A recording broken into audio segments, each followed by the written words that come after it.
Welcome viewers, आप सबका स्वागत है मेरे एक और नए वीडियो में। आज के वीडियो में हम असेंडिंग ऑर्डर ऑफ फ्रैक्शन यानी भिन्न का आरोही क्रम सीखेंगे। भिन्न का आरोही क्रम सीखने के पहले मैं आपको ये बता दूं कि हमने भिन्न के और भी ढेर सारे कॉन्सेप्ट सीख लिए हैं।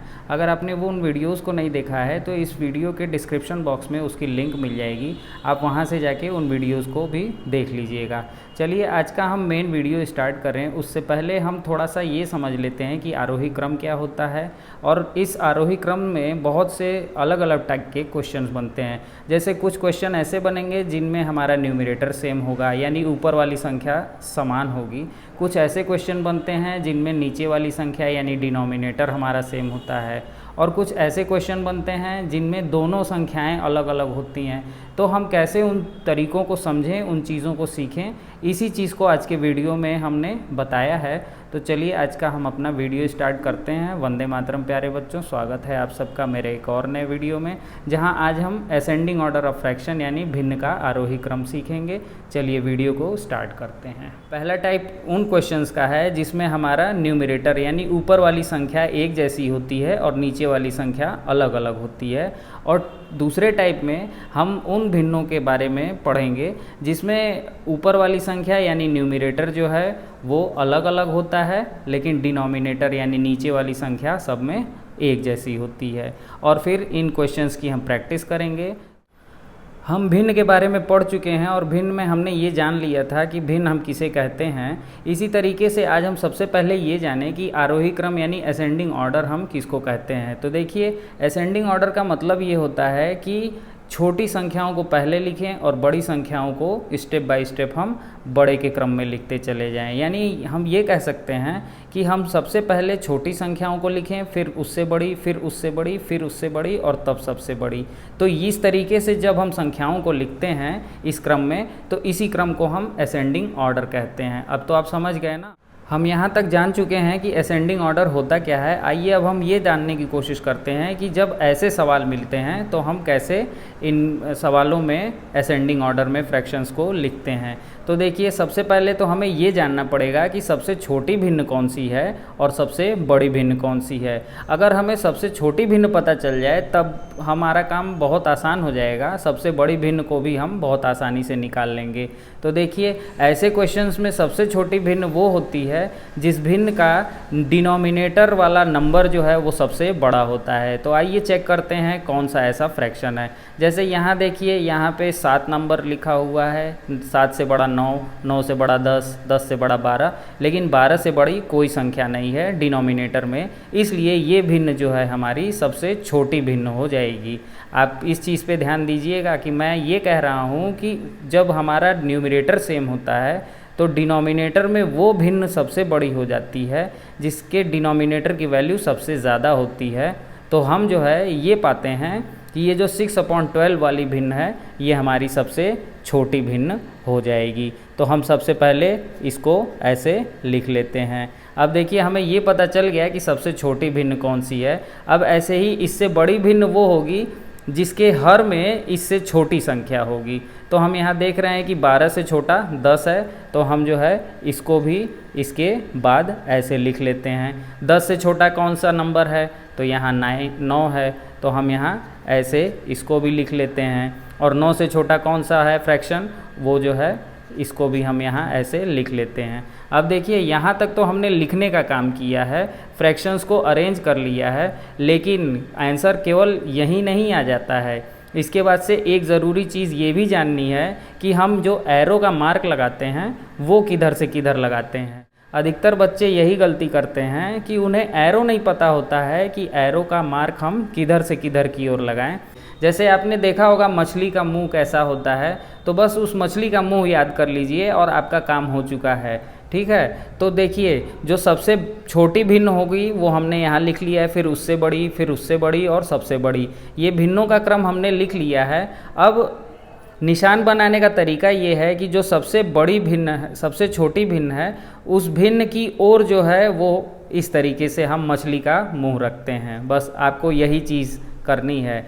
जो सबसे छोटी भिन्न है मछली का मुंह उसकी तरफ रहेगा, उससे बाद वाली जो बड़ी भिन्न है उसका मुंह जो है इस तरफ रहेगा। ऐसे ही इससे जो बड़ी भिन्न है तो इसका मुंह जो है अंदर की ओर रहेगा। बस आप इस पॉइंट का ध्यान रखिए और आपको किसी तरीके की कोई दिक्कत नहीं आने वाली है। आइए क्वेश्चन दिया हुआ है, क्वेश्चन दिया है 7/9, 7/15, 7/12 और 7/10।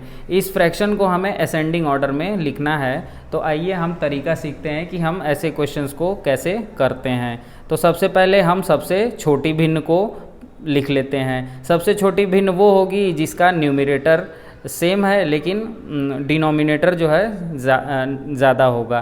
तो यहाँ पे हम देख रहे हैं कि 15 जो है वो सबसे बड़ा नंबर है, तो ये फ्रैक्शन जो है वो सबसे छोटी फ्रैक्शन हो जाएगी। इसके बाद से 15 के बाद से 12 वाला है तो हम 12 वाला लिख लेते हैं। इसके बाद से 10 है तो हम 7/10 लिख लेते हैं। इसके बाद से 9 है तो हम 7/9 लिख लेते हैं। और बस निशान लगाने की बात है तो आपको मछली का मुंह याद रखना है कि मछली का मुंह जो है वो छोटे वाले भिन्न की तरफ खुलता है, बस आपको ये याद रखना है। फिर इस तरीके से आप लगाते चले जाइए और ये जो है आंसर कंप्लीट हो गया।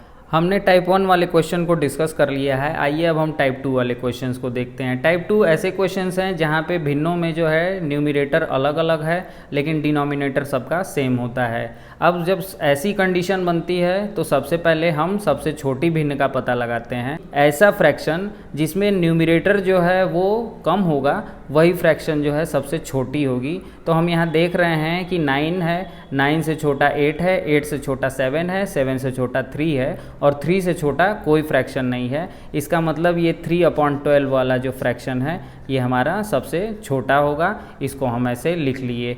अब देखिए 3 के बाद से हम ऊपर वाले नंबर्स में बढ़ते चले जा रहे हैं। तो 3 से बड़ा 7 है तो 7/12 वाली फ्रैक्शन को हम इसके बाद लिख लेते हैं। इसके बाद से 7/8 के बाद से ये 8/12 वाली फ्रैक्शन इससे बड़ी होगी तो हम इसको लिख लेते हैं। और 8 से बड़ा 9 है तो 9/12 वाली फ्रैक्शन को हम ऐसे लिख लेते हैं। हमने जैसे टाइप 1 वाले क्वेश्चन में मछली का मुंह जिधर रखा था, हम ऐसे क्वेश्चन में भी मछली का मुंह उधर ही रखते हैं। यानी जिधर जो है फ्रैक्शन सबसे छोटी है उधर जो है मछली का मुंह बंद रहेगा। देखिए इस तरीके से हमने ये निशान लगा दिया और ये हमारा आंसर हो गया। बात समझ में आ गई हो तो इसी बात पे वीडियो को लाइक कर दीजिए। आइए अब एक और क्वेश्चन दिया हुआ है, इससे हम प्रैक्टिस करते हैं। क्वेश्चन दिया है 6/13, 11/13, 10/13 और 7/13। इस सारे फ्रैक्शन को हमें असेंडिंग ऑर्डर यानी बढ़ते क्रम में लिखना है। आप बढ़ते क्रम को इस तरीके से भी समझ सकते हैं कि जैसे हम सीढ़ी चढ़ते हैं। तो देखिए जैसे हमने यहाँ सीखा था कि सबसे छोटी भिन्न वो भिन्न होगी जिसके अंश वाली संख्या का मान सबसे कम होगा। यानी ऐसा नंबर न्यूमरेटर का जो सबसे कम है वही फ्रैक्शन सबसे छोटा होगा। तो हम यहाँ देख रहे हैं कि यहाँ 11 से छोटा 10, 10 से छोटा 7 और 7 से छोटा 6, लेकिन 6 से छोटा कोई नहीं है। इसका मतलब ये 6/13 जो है ये सबसे छोटी फ्रैक्शन होगी। अब 6 से बड़ा 7 है तो 7/13 जो है इसके बाद वाली फ्रैक्शन हो गई। 7/13 के बाद 10 जो है वो 7 से बड़ा हुआ है तो 10/13 वाली फ्रैक्शन उससे बड़ी हो जाएगी। और 10 के बाद 11 वाला नंबर जो है उससे बड़ा होता है तो 11/13 फ्रैक्शन उससे बड़ी हो जाएगी। अब जो तरीका यहाँ था अब हम वही सेम फॉलो कर रहे हैं और हमने जो है फ्रैक्शंस में ऐसे निशान लगा दिया।